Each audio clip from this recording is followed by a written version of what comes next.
Praise the lord. Good morning. ఈ దిన దేవుని వాగ్దానము కీర్తనల గ్రంథము 128వ అధ్యాయము 3వ వచనము.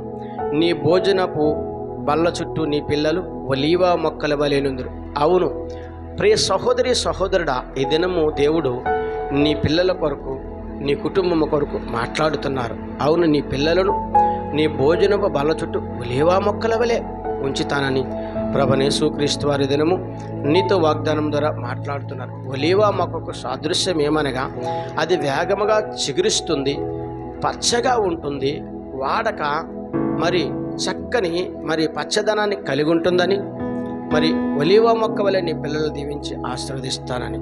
అవును, ఆ దినము మరి నోవాహు దినములలో జలప్రలయము వచ్చినప్పుడు, మరి జలప్రలయం తగ్గి మరి నీరు ఆరినప్పుడు, మరి ఆ పావురమును బయటకు పంపించినప్పుడు అది ఒలీవ మొక్కను తన నోట కరుచుకొని వచ్చి మరి నోవాహుకు చూపించింది. అంటే అన్నిటికన్నా భూమి మీద వేగముగా మరి పుట్టినది, వేగముగా పెరిగినది, వేగముగా అభివృద్ధి చెందిన ఒలీవ మొక్క గనుక అటువంటి మరి ఒలీవ మొక్కకున్న శ్రేష్టత నీ పిల్లలకి ఇస్తానని, నీ పిల్లలను అభివృద్ధి చెందిస్తానని, నీ పిల్లలకు మంచి విద్యనిస్తానని, నీ పిల్లలను బహుగా దీవించి ఆస్వాదిస్తానని, నీ పిల్లలకు ఒలీవ మొక్కకున్న శ్రేష్టత నీ పిల్లలకి ఇచ్చి నడిపిస్తానని ఈ దినము ప్రభువైన యేసుక్రీస్తు వారు పరిశుద్ధాత్మ దేవునిగా నీతో మాట్లాడుతుండగా, నీ పిల్లల కొరకు మరి మొదటి జామున లేచి కొండతో నీళ్లు క్రమ్మరించినట్లు ప్రార్థించగలిగితే ఒలీవ మొక్కకున్న శ్రేష్టత నీ పిల్లలకు నీవును పొందుకుంటావని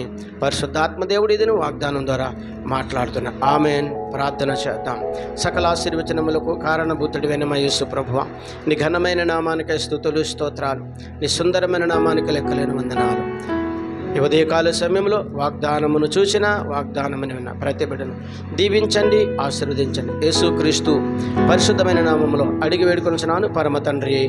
ఆమెన్.